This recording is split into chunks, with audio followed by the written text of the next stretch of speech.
बिस्मिल्लाहिर्रहमानिर्रहीम। रब्बि ज़िदनी इल्मा। प्यारे बच्चों, अस्सलाम वालेकुम। हमारा आज का टॉपिक है hypothesis testing for two means.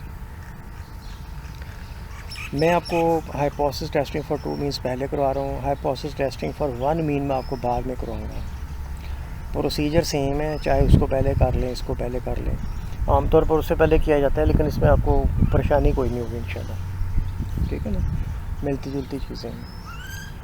अच्छा बेटा, दो मीन्स, दो पॉपुलेशंस हैं। हमने मसलन फ़र्ज़ कर लो लड़कों की पॉपुलेशन है, μ1 लड़कियों की पॉपुलेशन का मीन है, μ2 लड़कियों की पॉपुलेशन का मीन है, और डेल्टा नॉट फ़र्ज़ कर लो 5 है।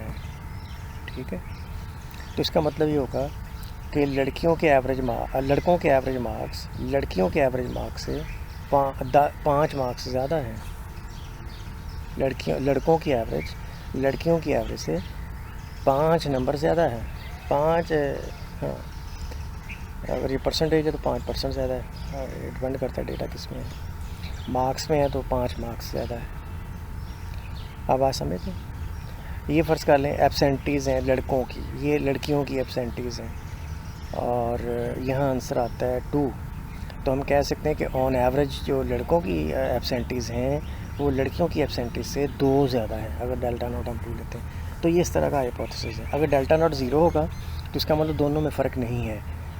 अगर यहाँ डेल्टा नॉट को हम 0 ले लें, ये मैंने ओपन इसलिए रखा हुआ है कि कभी कभी ये 0 नहीं भी होता। अक्सर तो ये 0 ले के साथ ही एग्ज़ाम में आता है, लेकिन बास का 0 नहीं भी होता। अगर 0 नहीं हो तो इसका मतलब मैं फिर आपको समझा रहा हूँ। 0 का मतलब यह है कि दोनों मीन्स इक्वल है, और अगर 0 नहीं है तो इसका मतलब दोनों में ये इससे इतना बड़ा है, ये वाले वाला इससे इतना बड़ा है। तो ये आपका हाइपोथेसिस है। पेड सैंपल टी टेस्ट हम कर रहे हैं, तो पेड सैंपल टी टेस्ट में आपके पास जो डेटा होगा पेयर्स की शक्ल में होगा। एक एक्स पे डेटा आपके पास होगा, एक वाई पे डेटा आपके साथ होगा। हर एक्स के लिए वाई होना लाजमी है, इसको पेड कहते हैं। और ये डेटा होगा जैसे कि बिफ़ोर आफ्टर टाइप, इसको डेटा बोलते हैं। क्या बोलते हैं प्यारे बच्चे? Before after type data. इलाज से पहले, इलाज के बाद। ठीक है, मसलन आपके पास डेटा है इलाज से पहले, वो आपके पास वज़न है लोगों के, 10 लोगों के वज़न है 100 kilo, 95 kilo, 102 kilo, 92 kilo, 93 kilo. अच्छा, फिर बाद का डेटा आपके पास है। ठीक है ना, फ़र्ज़ कर लो कि X1 आपका इलाज से पहले का वज़न है। ब्रिटिश लिमिक क्लिनिक का डेटा है, तो लोग वहाँ पे कुछ लोग इलाज करवाने गए, अपना वज़न घटवाने के लिए गए,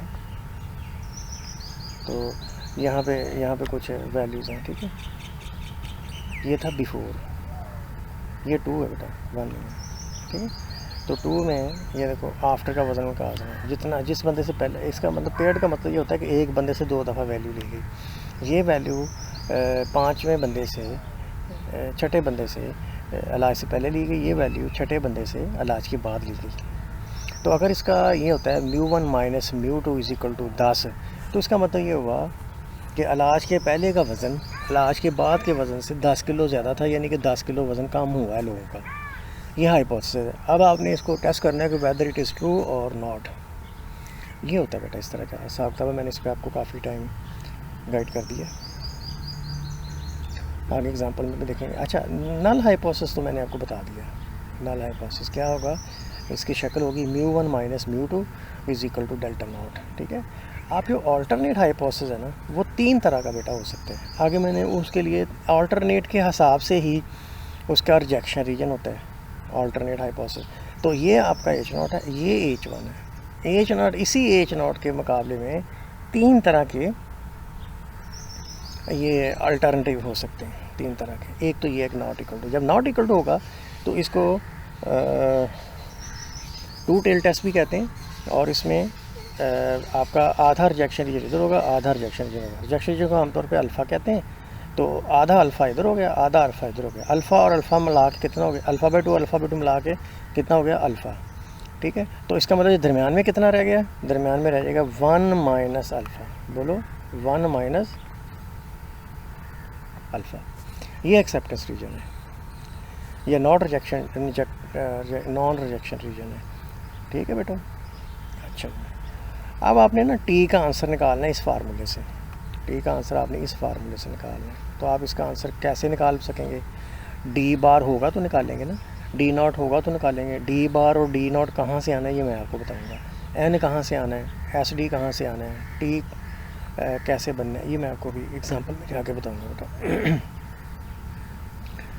तो ये जो टी अल्फ़ा बाई 2 है ना, वो कह रहा है कि ये that is alpha by 2 into 100 upper percentile, यानी ये वो पॉइंट है जिसके ऊपर अल्फ़ा बाई 2 एरिया हो। ठीक है बेटा। और माइनस टी अल्फ़ा बाई 2 उसके सिमेट्री में ही होता है, जितना ये से दूर है उतना ये से। अगर इसका आंसर 1.6 है, इसका आंसर -1.6 होगा। ठीक है ना, ये वैल्यू सेम ही आती होती है। ओके, आगे बेटा देखो, वही रिजेक्शन रीजन, लेकिन वही एक नल हाइपोथेसिस, लेकिन आप देखो आपका अल्टरनेटिव हाइपोथेसिस बदल गया। अल्टरनेटिव हाइपोथेसिस में जो तीर इस्तेमाल हो रहा है बेटा, उसका ज़रा मुंह बताओ किसकी तरफ, खब्बे पास से है ना, लेफ़्ट साइड की तरफ इशारा कर रहे हैं वो। इसलिए इस टेस्ट के अंदर जो आपका रिजेक्शन रीजन होगा ना, वो सारे का सारा लेफ़्ट साइड पे होगा, आधा उधर और आधा सज्जे और आधा खब्बे नहीं होगा। ठीक है बेटा, ये देखें, ये तीर का निशान को किस तरफ था, सारा रिजेक्शन रीजन जो अल्फ़ा है वो लेफ़्ट साइड पे आ गया। ठीक है, और यहाँ आप इससे ये दरम्यान में है, टी के हमेशा ज़ीरो होता है, जो टी की वैल्यू थी वो फिर माइनस टी अल्फ़ा ही होगी। अब वो कह रहे हैं माइनस टी अल्फ़ा परसेंटाइल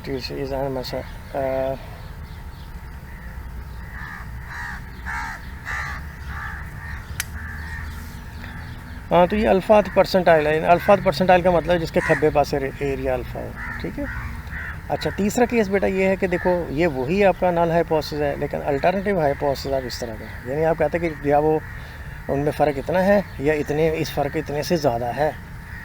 ठीक है, अगर आपकी ऐसी सोच हो इसको टेस्ट करना, तो फिर बेटा आपका सारा रिजेक्शन रीजन, क्योंकि तीर का मुँह सज्जे पासे है, आपका सारा रिजेक्शन रीजन जो है ना वो राइट हैंड साइड पे चला जाएगा। ये ज़रा देखें, ये देखें, सारा रिजेक्शन रीजन अल्फ़े का अल्फ़ा राइट साइड पे चला गया। और टी अल्फ़ा क्या है, अब उसने अपर का लफ्ज़ साथ लगाया गया। अपर जब भी लगाता है तो उसका मतलब उसका राइट साइड पे एरिया, तो अल्फ़ा इंटू 100 अल्फ़ा परसेंटाइल, मसला अल्फ़ा अगर 0.05 है या 100 है तो मतलब 5% एरिया इसके ऊपर है। तो अजम्पशन बेटा इस टेस्ट की ये हैं कि सैम्पल्स आर पेयर्ड। पेयर्ड का मतलब ये है कि एक बंदे से आपने 2 दफ़ा वैल्यू लेनी है। ठीक है, इसको रिपीटेड वैल्यूज़ भी कहते हैं, रिपीटेड वैल्यूज़। एक बंदा इलाज करवाने आया, आपने उसका पहले वज़न कर लिया, इलाज करके फ़ारिग होकर जा रहा था, आपने इसका वज़न कर लिया, तो हर बंदे से 2 वैल्यूज़ आई, एक बिफ़ोर और एक आफ्टर। और इस तरह से बच्चों में भी हो सकता है कि आपको बगैर कुछ पढ़ाए आपका टेस्ट लिया जाए, फिर आपको ट्रेनिंग दी जाए, तो ट्रेनिंग लेने से आपका स्कोर आमतौर पर बढ़ जाता है। ठीक है ना, तो इस तरह की चीज़। ये हम एक एग्जांपल देख लेते हैं बेटा। A class of 6 students were given a test before coaching and after 1 month coaching. तो देखो, बिफोर आफ्टर डेटा, चाहे बिफोर इलाज से पहले, इलाज के बाद हो, या कोचिंग से पहले, कोचिंग के बाद हो। हाइपोथेसिस को अच्छा जी, test the hypothesis that coaching on the average has improved, यानी कोचिंग से फ़र्क पड़ा, यानी आफ्टर वाला ज़्यादा है। कितना ज़्यादा है बेटा, यहाँ पे फ़र्क यहाँ बताया नहीं गया।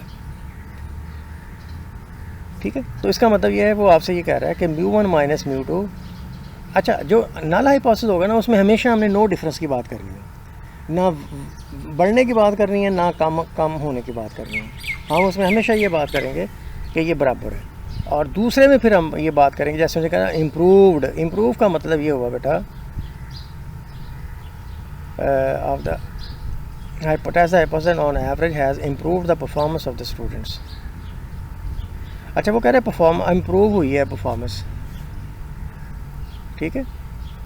अच्छा बेटा, जब वो इम्प्रूवमेंट की बात कर रहा है ना, इम्प्रूवमेंट, तो उसका मतलब क्या है कि वो कह रहा है कि जो पहले वाला मीन था ना, यानी कोचिंग से पहले वाला, वो कम होगा और बाद वाला मीन ज़्यादा होगा। बेटा इसका इम्प्रूवमेंट तो तभी होगी ना, मुझे बताइए, इम्प्रूवमेंट तो तभी होगी ना कि जब कोचिंग के बाद वाला जो रिज़ल्ट है बेहतर आए।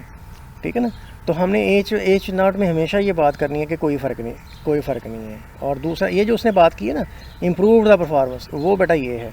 अब आपने ये देखना, जो उसने बात की है ना, उसके अंदर लेस देन का साइन आता है या इक्वल टू का साइन आता है या ग्रेटर देन का साइन आता है।